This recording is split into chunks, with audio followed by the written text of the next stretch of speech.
My career felt like a high-speed train. I was just racing from one career goal to the next one. At some point in time, it was like, okay, if I continue operating like this at work, I will not live a healthy life and be present for my family. I started to remove myself more and more from operations and building self-sufficient teams that don't need me necessarily to do great work. Very soon you actually realize that the team started to accomplish results that I didn't even have on my radar or I couldn't imagine. You get time to focus on things that drive maybe the team or the business or your career forward. Or at 10 a.m. in the morning, you can hit the gym for 1 hour, or at 2 p.m. you can pick up your kid from kindergarten and spend an hour with her. For me, it really comes down to putting your people first. Care about your people, focus on them first. Don't be an operator in your own team.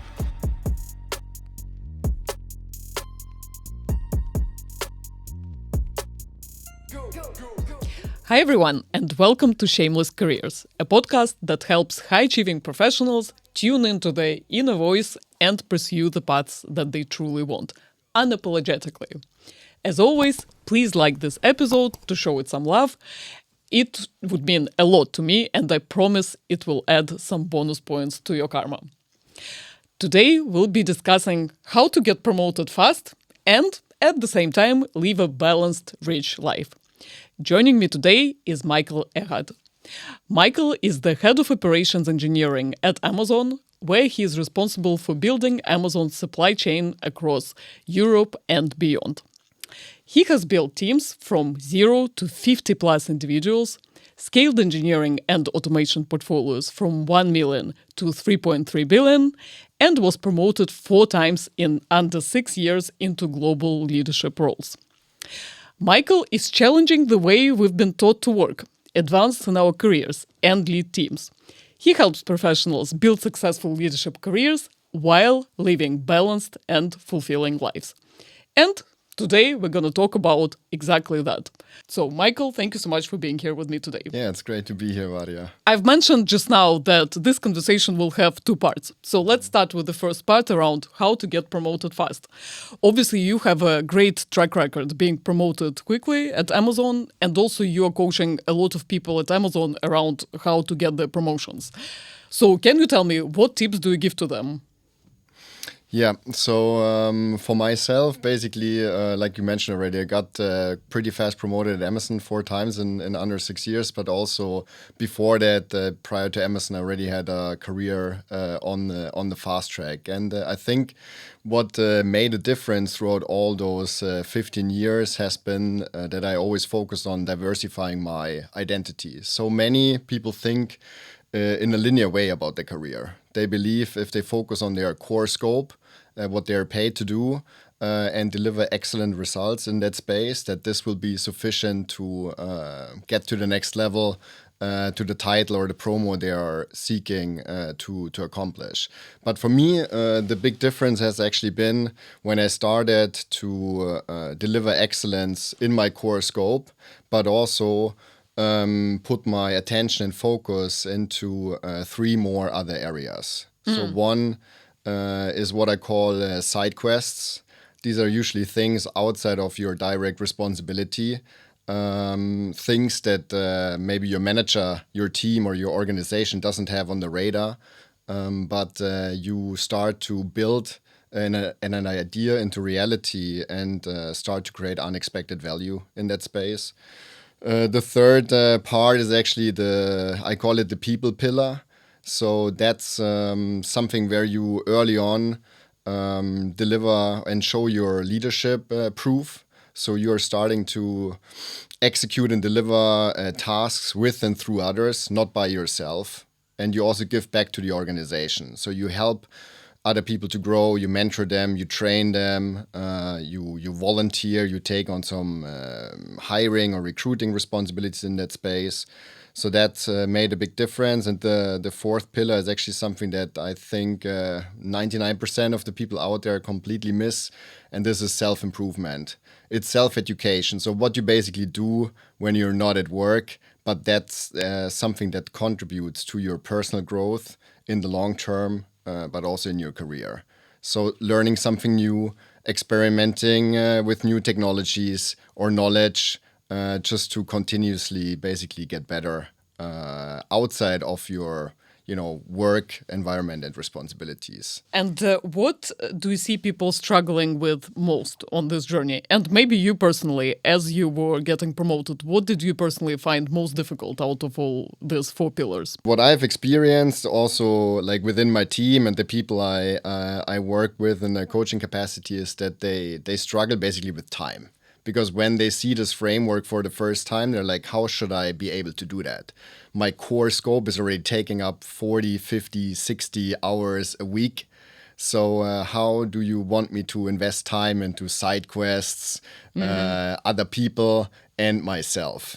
And that's the biggest challenge they're facing. So in that journey, I think knowing what really matters and what moves you forward in your career is extremely important. So you need to focus on the right things. You need to start very early on to learn how to say no, number one. Number two, also how to automate or delete certain activities that you're doing so that you get more efficient, let's say in your core scope, the way how you operate and how you execute those tasks. And in the people pillar, just understanding that you as one individual can only do that much. Yeah, you need to sleep, you need to eat, you need to take care of yourself. You only have a certain amount of hours. But if you start delivering through others, you can basically scale your impact through a wider range of people. So you've mentioned you need to be really aware what drives you forward most. So can you tell me a bit more about that? Because at times it may feel that a lot of urgent things that come to your plate need to be done. So maybe do have a tip around how people can discriminate of what's really driving the career forward versus not. So one thing that it's a very simple system, maybe you know it. It's called the Eisenhower matrix. So it's basically a categorization of everything that comes into important and urgent. So it has 4 quadrants. On one axis you have importance, on the other axis you have the urgency. And every task that comes in that you have been given, or maybe you want to explore by yourself, you can ask yourself, where does this truly sit? Is this, for instance, something that is not urgent and not important for the business and not for my career? Then you should really show backbone and say no to this task and this responsibility, because it doesn't take you forward. It also won't take the business forward. On the other hand, when there are activities that are important and urgent, let's say your manager comes to you with a burning hot topic that really is crucial for the success of the business or the team, that's something you should focus on and put your time and attention into, because when there's a fire that needs to be extinguished and you are the person that does this in high quality fast, you usually get a lot of visibility for that accomplishment, but also the credits for doing it. And then another example would be things that fall into the important, not urgent bucket. This is usually the ones that I see more in the side quest pillar or maybe in your self-improvement pillar.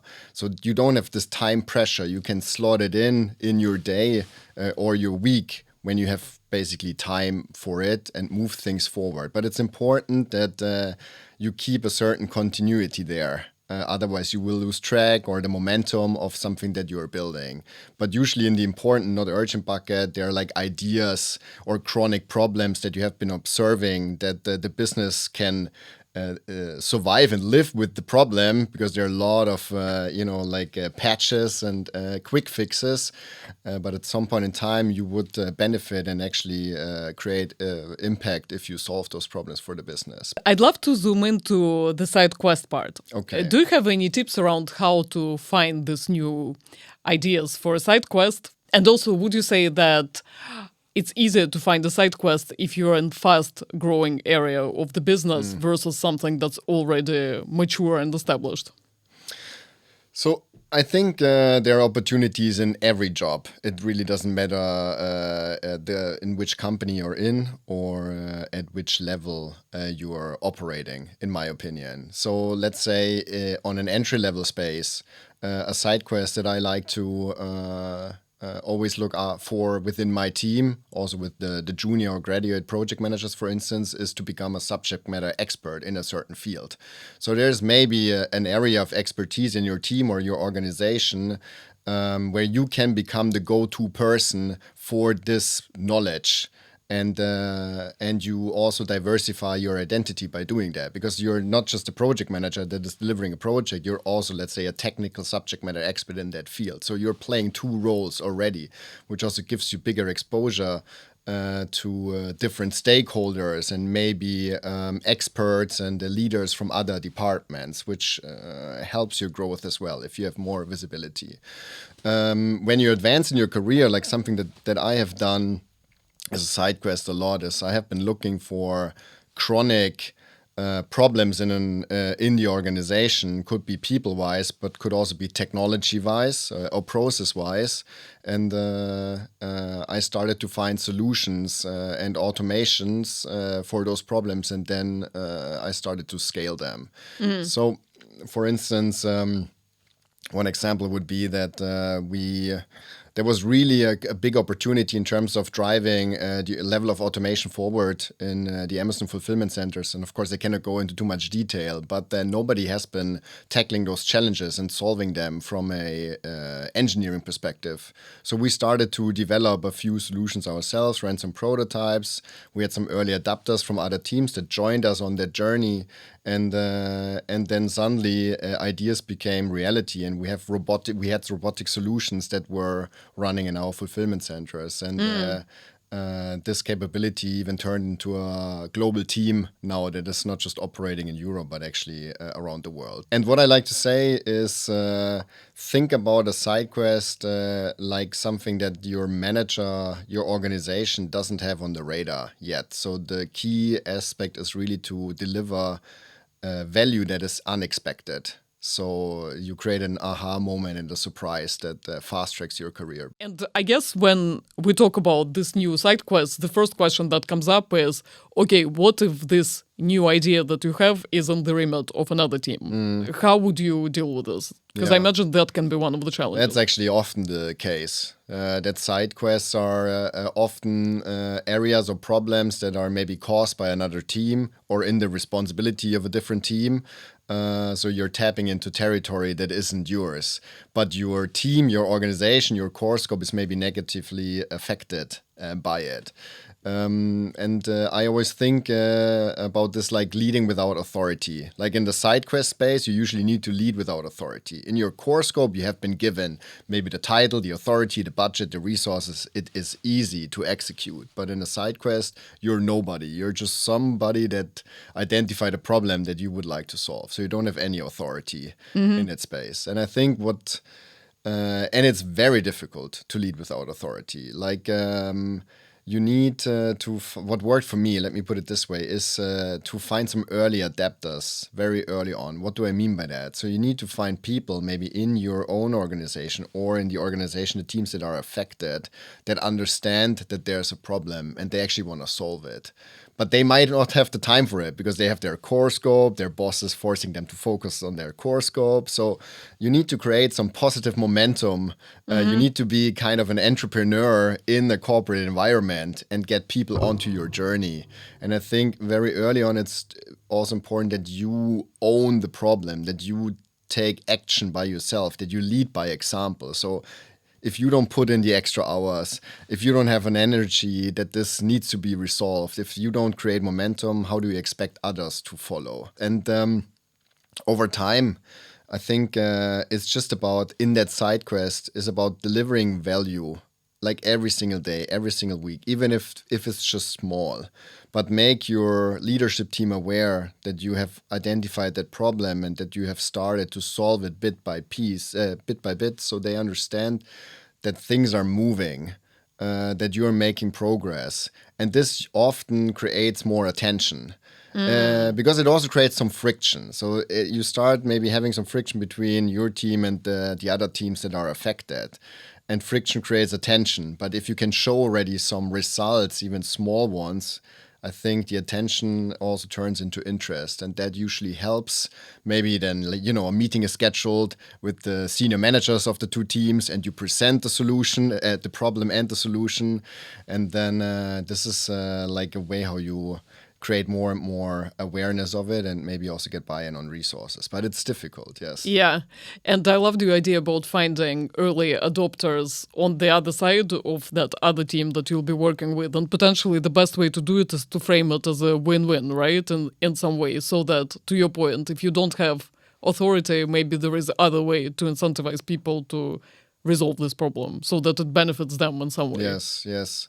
I think also when people understand that this is a true differentiator for your career, comparing yourself to others, they often get an interest, like an intrinsic motivation to have this as their own side quest. For them, it's also a side quest. I was about to say, course. Yeah, for them, it's also a side quest. And then you have a win-win. Like, for instance, in my team and in the wider organization, like this framework of core scope, side quest, people, it's well established. So people use that language. They're like, we have discovered that problem. That could be our side quest. Let's do it together because we can create unexpected value for the business. And final question on how to get promoted. First, obviously, one of the big pieces of it is stakeholder management.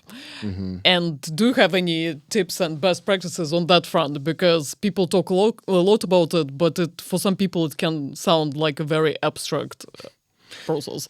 I think you need to get very tactical about it. So let's assume you have built your growth plan and it has those 4 pillars that I've been mentioning. So core, side quest, people, and yourself. You will list the things that you're doing. And that's where, and maybe you will attach goals to it, measurable goals. But this is where many people stop. And I always recommend to also attach to every single goal or task that you're chasing the people you're actually interacting with. Who are the most important stakeholders in that space? And like not just stakeholders, also peers and internal customers, maybe. So really get down to the individual names and try to identify not just the person you're interacting with, like on your level, also look at their management or maybe other teams, and then try to build connections with them. There's no, I think, problem in sending somebody a message and say, hey, I have been working with your team member on project X. We have accomplished X and Y. Do you maybe have 30 minutes so I can run you through it a little bit? I would also like to get your feedback so you can start building some connections with those stakeholders. Excellent. All right, so let's now move to the second part around how to combine fast career trajectory with peaceful, fulfilled, and rich life, like we've promised in the beginning. So maybe going back to your personal story, at which point did you realize that just chasing promotions, success is actually that's not it? Yeah, and that there should be something more than that. For probably more than a decade, my career felt like a high-speed train. So I was just racing from one career goal to the next one, never really like slowing down or stopping and even celebrating like what I have accomplished. Like there was this never-ending story of like I will be happy when, I will be happy when, I will be happy when. It was often combined with career goals. And for me, actually, one of the life-changing moments was when my wife was pregnant with our daughter. Now she's 3, so it's about 4 years ago. And I knew, I just started to reflect a little bit and understood how much time I actually invested into my career and how other elements of my life have been suffering. And I was like, okay, how am I going to do this when there's a little baby there who needs me, but also I want to spend time with this little person. And at the same time, my health was also not in a good shape, lower back pain and things like that. So due to all the work, I have not been putting a lot of time into my health, physical and mental health. So I started just to discover more and more the price and the sacrifices that I made for the career that I accomplished in more than a decade.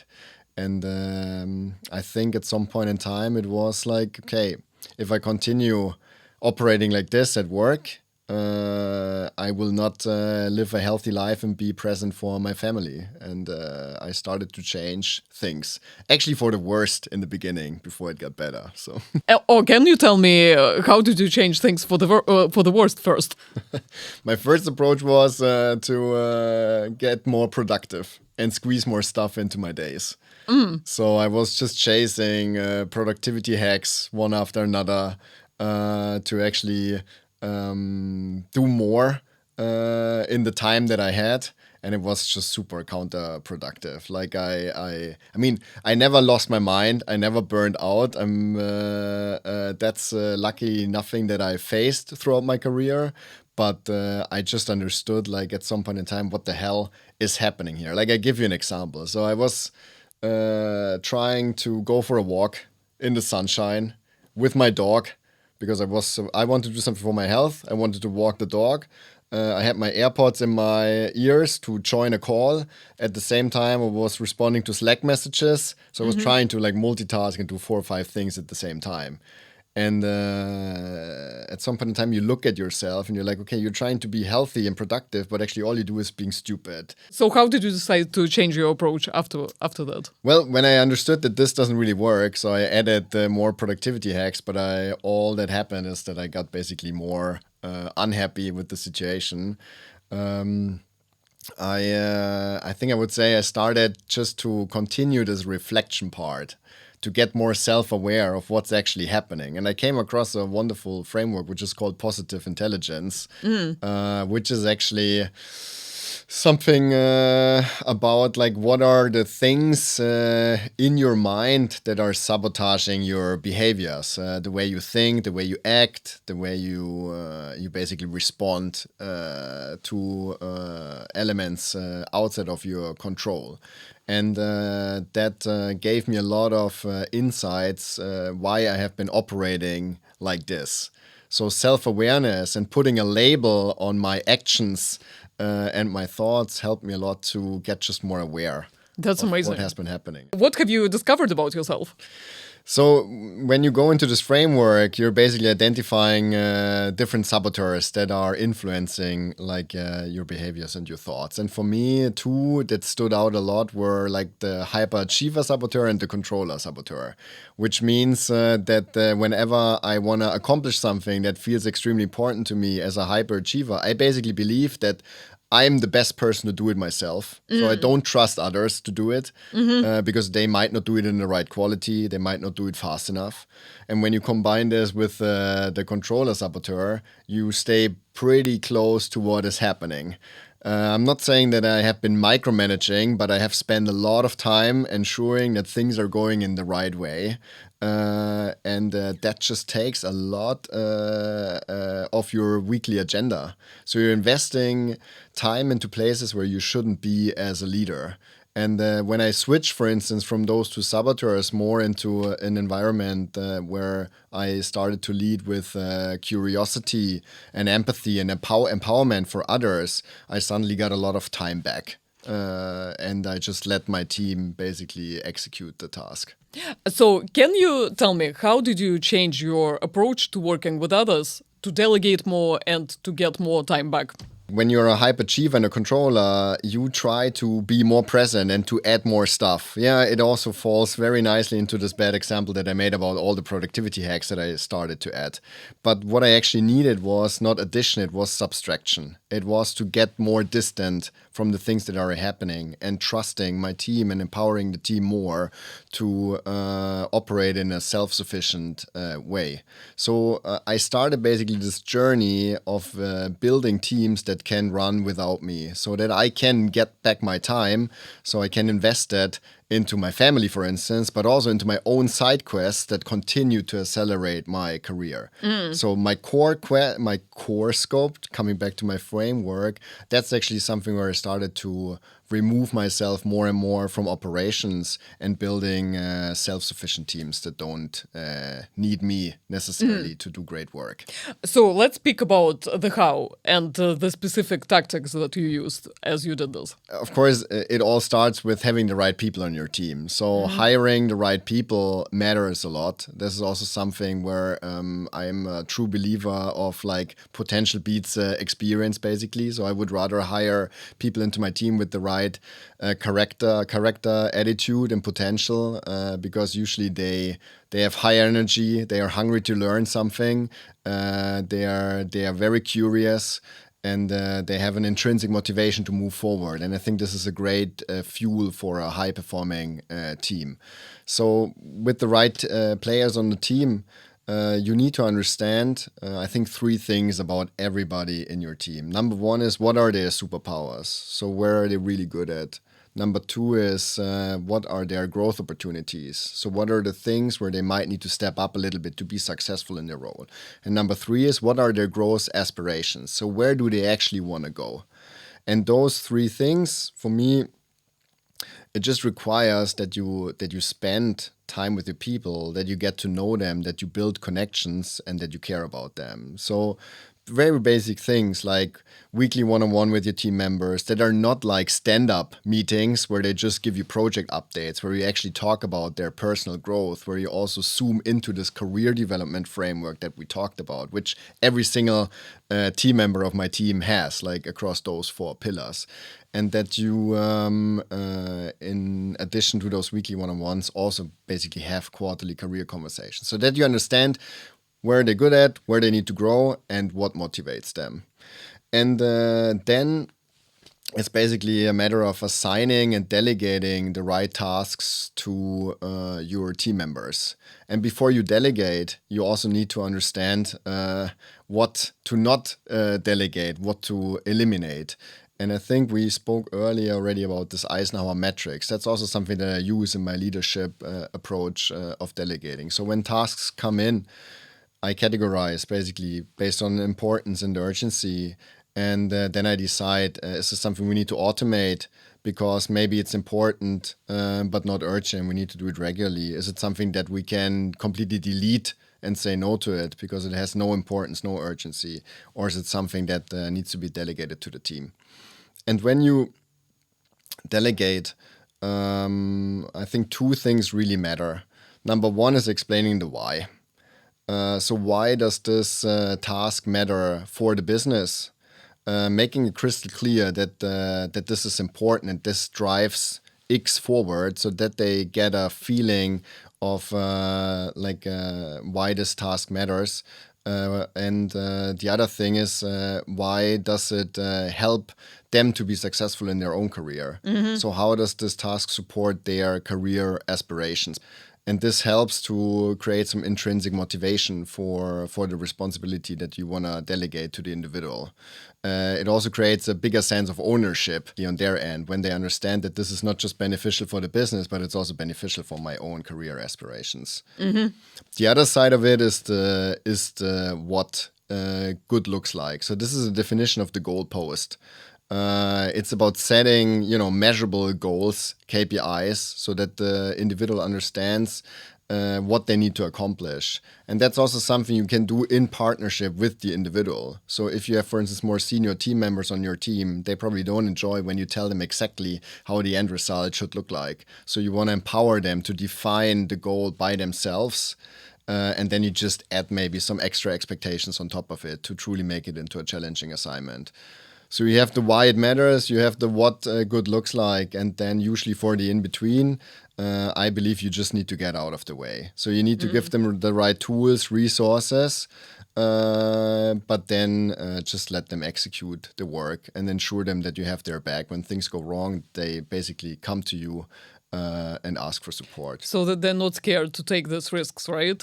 And be a bit bolder and more creative as they accomplish this goals that you guys have discussed. Right? Exactly. Yeah, I mean, it's about building an environment of psychological safety where people basically know that they can make mistakes and they're not being punished for it, where we actually encourage an environment where people are allowed to fail.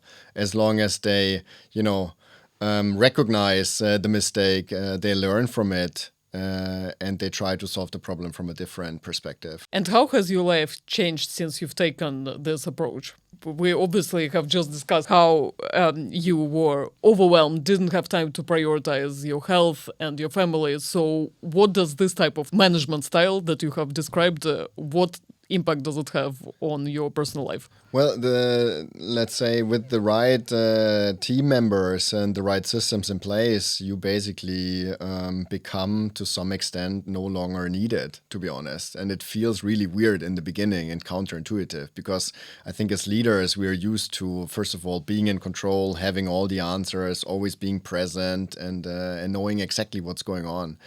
But I think my way of leading makes me in that space replaceable, and that's what many people are afraid of. But you get two things in return. Number one, in your career or at work, you get time to focus on things that drive maybe the team or the business or your career forward. So I have more time at work to focus on my side quests or on the people pillar.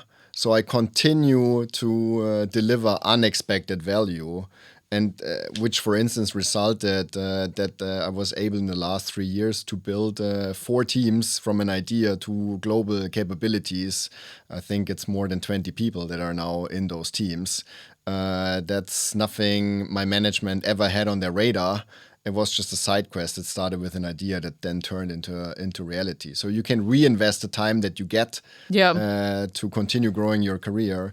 But on the other hand, you also realize that maybe at 8 p.m. in the evening, you're no longer needed, or at 10 a.m. in the morning, you can hit the gym for 1 hour, or at 2 p.m., you can pick up your kid from kindergarten and spend an hour with her. So it gives you more freedom and flexibility to use your time. So it basically both makes life and work more sustainable for you and your team with the right culture, but it also gives you more leverage and ability to scale your efforts more, exactly what we have started with. Yes, exactly. And I can now totally see how there is actually like no contradiction, between the two, between the sustainable and fulfilling path and getting the business results. I think what is important, while you're creating some freedom and flexibility for yourself, you also need to give that to your team, because otherwise you're, I think, losing trust over time. So I'm also a big supporter of giving my team control over their own scope and their time. So if they need to step out of work because they have a doctor's appointment, or they want to start late because they want to have breakfast with a friend they haven't seen for a long time, it doesn't really matter. They are empowered to do that. So for me, it matters more that in the end the results and the outcome is as expected, is what we discussed, but how they accomplish it basically is up to them. I mean, it still matters that you have some visibility for the in-between, between why it matters, the task, and what good looks like. And visibility can be as simple as open conversations with your team members in one-on-ones, or maybe you have a program dashboard where you see the KPIs and you see that everything is going in the right way, because ultimately you're still responsible. But you don't want to, it's not about controlling them. It's just about having the vision of where the tasks are going. I think this is what matters. Yeah. And maybe last thing on this one, the flexibility and the freedom that your team gets with that, and the control over their own scope, I think is also a great inspiration for them to get more creative in solving problems, because they know that they don't, nobody will track their hours. There's no credit or badge of honor for working 60 hours a week. They can do the task in 20 hours and focus on other things for the remaining of time. So they get very creative and efficient in solving problems. Yeah, they can focus on another side quests, on self-development. Exactly.